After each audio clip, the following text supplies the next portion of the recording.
माननीय प्रधानमंत्री एभली आग्रह रखिछन्ति एभली अपील करछन्ति एवं आपण देखिबे निकटरे उबेर भारत विश्वर सबुठ बड़ एग्रीगेटर उबेर ओला उबेर जो अच्छे उबेर संस्था तार सीईओ आस्थिले सी मध्य जितेले आमर निर्मला सीतारमण जी एवं नितिन गडकरी जी एवं प्रहलाद जोशी प्रमुख नेता मानकु साक्षात करथिले से समय मध्य प्रहलाद जोशी माननीय मंत्री अपेक्षा रखिथिले एवं सी ईवी गाड़ी रो प्रचलन पाए जेहेतु कि सबुठ बड़ एग्रीगेटर होचे उबेर तार से आर्थिक सहायता दौ तार ड्राइवर मानकु तार मालिक मानकु जे ईवी गाड़ी रे कन्वर्ट जेमिति सब रूपांतरित करिवे एवं आज दिन आवश्यक अच्छे ईवी केवल प्रधानमंत्री कही ना कथा प्रधानमंत्री ताकू आखि रखी अधिक अधिक जमीक कि चार्जिंग स्टेशन चारिआडे आर्थिक व्यवस्था 500 कोटी टंकार व्यवस्था एवं 10,000 कोटी टंकार व्यवस्था जमी ये पीएम ई ड्राइव बोली व्यवस्था करछन्ति अधिक अधिक ईवी गाड़ी लोक व्यवहार करंतु सेइथिपई ईवी गाड़ी जो आमे सब्सिडी दउथुल तार अवधि को मध्य 2028 पर्यंत मध्य बढ़ा जाइछि सरकार लोकों को सुविधा पाई समस्त पदक्षेप ग्रहण करने प्रस्तुत अच्छा समस्ते ईवी गाड़ी व्यवहार करंतु समस्ते आम निज निजर भोगवाद गोटे संकुचन करवा विदेश वस्तु कमेवा ये जो अपील करछन्ति एवं घरे वर्क फ्रॉम होम करवा बड़ कथा करछन्ति एवं एम से कथा मानिले आम देशर अर्थनीति सुरक्षित रहिबो आमर वैदेशिक मुद्रा व्यवस्था मध्य सुरक्षित रहिबो सेइथिपई प्रधानमंत्री को अपेक्षा अच्छी एवं मोर समस्त को अपील रहिबो ओडिशा जनसाधारण को अपेक्षा रहिबो जे प्रधानमंत्री जो अपील अछि ताको आमे कार्यकारी करबा ताकि आपण मने पकांतु दिन थिला जतेले गैस व्यवहार न करिया पई कहिथिले सेतेले पाखापाखि बहुत लोक 1 कोटी ऊर्ध्व लोक सेमानकर गैस व्यवहार में छाड़ी जितेबाला प्रधानमंत्री जो कथा अपेक्षा रखती जो अपील करती देशवासी मानि था सेटा सबुठ बड़ कथा मोर मध्य ओडिशा जनसाधारण अपील रहिबो जे आमे से तांकर अपेक्षा को प्रधानमंत्री आग्रह को आमे कार्यकारी करी अनेक राज्य रे मध्य काटछाट करा जाईची कास्केड रु किछि गाड़ी हटा जाईची एवं वर्क फ्रॉम होम मध्य कुआ जाईची एंदी राज्य सरकार एबे आपण देखंतु जे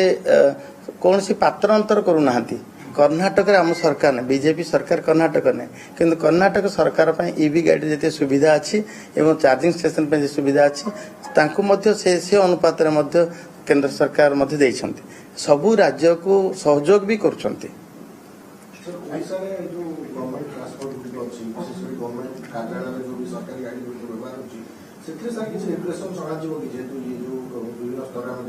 प्रधानमंत्री निज टार्गेट कमे गाड़ी व्यवहार समस्त कमे अपील करछन्ति तो सरकारी स्तर रे जो सरकारी गाड़ी व्यवहार होची हमर जते आमे ईवी गाड़ी रे कन्वर्ट करबा सपक्ष रछु एबे प्रधानमंत्री मध्य जते गाड़ी शहर अंचल रे चालिबो चालिला मध्य जेमति के फर्स्ट पेज रे आपनकर कटक भुवनेश्वर संबलपुर बरहमपुर सब ईवी गाड़ी मध्य देले मो बस योजना रे आम बस योजना रे मध्य एवं लोकंकर गमनागमन पाई ईवी जते गाड़ी जते ईवी गाड़ी जते अधिक रो अधिक व्यवहार करि पारे ताकु मध्य सरकार हमर गुरुत्व ताकु मध्य एबे आस्ते आस्ते कमा जाउची आमे जो सब्सिडी दउची से सब्सिडी मध्य सरकारी पाई एवं घर पे मध्य दुई ये पे मध्य उपयोग करे ईवी जते अधिक रो अधिक ईवी हवा आवश्यक अछि डिपार्टमेंट सर किछि स्टेप्स नउची डिपार्टमेंट स्टेप नौ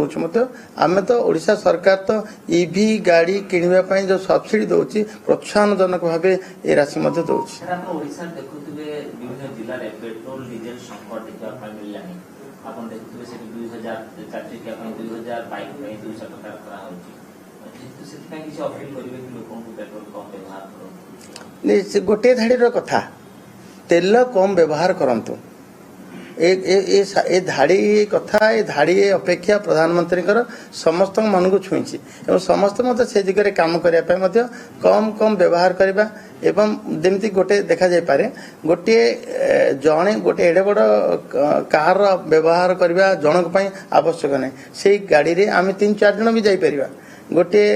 मोटरसाइकिल आम 2 जन भी जाई परिबा ଏବଂ ଜଣେ ଜଣେ ଆମେ କହିବା ଏକଲା ଏକଲା ବ୍ୟବହାର କରିକିରି ଅଧିକ ସଂକଟରେ ନ ଆଣି ଆମେ ନିଜକୁ ନିଜେ ବୁଝେଇ ଗୋଟିଏ ଗାଡ଼ିରେ ଯେମିତି 2 ଜଣ ଯାଇପାରିବା, ଗୋଟିଏ ଗାଡ଼ିରେ 4 ଜଣ ଆବଶ୍ୟକତା ଯିବା ପାଇଁ ଆବଶ୍ୟକତା ଅନୁଯାୟୀ ଆମେ ମାନେ ସହଭାଗିତା ସହିତ ଆମେ ଏ କାମକୁ ଆଗକୁ ନେବା କଥା। ସାର୍ ଯେହେତୁ ପ୍ରଧାନମନ୍ତ୍ରୀ ତାଙ୍କର 50% କମିଶନ ବନ୍ଦ ହେଉଛି, ତେଣୁକରି ଆପଣମାନେ ଜନପ୍ରତିନିଧି ହିସାବରେ ଆପଣ ମଧ୍ୟ ଟ୍ରେନ୍ ସେଟର ହେବେ କି ନିଜର ବନ୍ଦ? ମୁଁ ତ ନିଷ୍ପତ୍ତି ମୋ ତରଫ ନିଷ୍ପତ୍ତି ନେଇ ସାରିଲିଣି। ମୁଁ ଯେତେବେଳେ ଯିବି ଆମର ସରକାରୀ ବସ୍ ବ୍ୟବହାର କରିବି ଏବଂ ଅଧିକାରୁ ଅଧିକା ଆମ ଗାଡ଼ି ଯେମିତିକି ଆମକୁ ମନ୍ତ୍ରୀ ହିସାବରେ ଆମର 2-3ଟା ଗାଡ଼ି ଯାଏ, କିନ୍ତୁ ସେ ଗାଡ଼ି ସଂଖ୍ୟା ଆମେ କମେଇ ଦେଲୁ। ମୁଁ ଏଣିକି 2 ଗାଡ଼ି ଆଉ 2 ଗାଡ଼ି ମଧ୍ୟ 1 ଗାଡ଼ି ହେଇଯିବ। ଗୋଟିଏ ଗାଡ଼ିରେ ଯିବା ଆସିବା କରିବା ଭଲ ହେବ। ଆବଶ୍ୟକ ଯେତିକି ସେତିକି ହିଁ କରିବା, ଆବଶ୍ୟକତାଠାରୁ ଅଧିକା କରିବା ନାହିଁ। ଆବଶ୍ୟକତା ଠାରୁ ଯଦି କମେଇ ଦେବା ତାହେଲେ ମୁଁ ଭାବୁଛି ଉଚିତ ହେବ, ଗୋଟିଏ ଗାଡ଼ି ଆପଣ ଯିବେ? ନିଶ୍ଚିତ ଭାବେ। ପାଇଲଟିଂ ପାଇଲଟିଂ ତ ଯିବ, ପ୍ରୋଟୋକଲ ଅନୁଯାୟୀ ପାଇଲଟିଂ ଯିବ। ଯେଉଁ ଆମେ ବେଳେ ବେଳେ ଯେଉଁ ଥାନା ଅଞ୍ଚଳ ଦେଇ ଯାଉ ସେଇ ଥାନା ମଧ୍ୟ ଆମକୁ ପାଇଲଟ କରିବା ଆବଶ୍ୟକ ଅଛି, ଆବଶ୍ୟକ ଥିଲା। ଏଇଟା ନ କଲେ ଭଲ। କମେଇବାର ଲକ୍ଷଣ କ'ଣ? କମିବାର ଲକ୍ଷଣ ଆମଠାରୁ ଆରମ୍ଭ ହେବା ଆବଶ୍ୟକ ମଧ୍ୟ ଅଛି ଏବଂ ପ୍ରଧାନମନ୍ତ୍ରୀ ଯାହା କହିଛନ୍ତି ଅପେକ୍ଷା କରି ତାହା ଆମ ପାଖରୁ ନିଶ୍ଚିତ ଭାବେ ଆରମ୍ଭ ହେବ। ଜରୁରୀ ନଥିଲେ ସାର୍ ବସ୍ ଯିବେ? ନିଶ୍ଚିତ ଭାବେ ଜରୁରୀ। ମୁଁ ତ ବସ୍ରେ ଯିବାକୁ ଏକଦମ ପ୍ରାଧାନ୍ୟ ଦେବି ଏବଂ ଯେତେ ଅଧିକରୁ ଅଧିକ ରାତି ସାରା ଯିବାକୁ ପଡ଼ିବ, ରାତିରେ କିଛି କାମ ନାହିଁ ତ ବସ୍ରେ ପଳେଇଲେ କ'ଣ ଅସୁବିଧା ହେବ? ଯଦି ଏଭଳିଆ ଆମଠାରୁ ଆରମ୍ଭ ହେବ ମୁଁ ଭାବୁଛି ଏଇଟା ଅନ୍ୟ ପାଇଁ ପ୍ରେରଣା ହେବ। ସାର୍ ଆଉ ଗୋଟେ ଜିନିଷ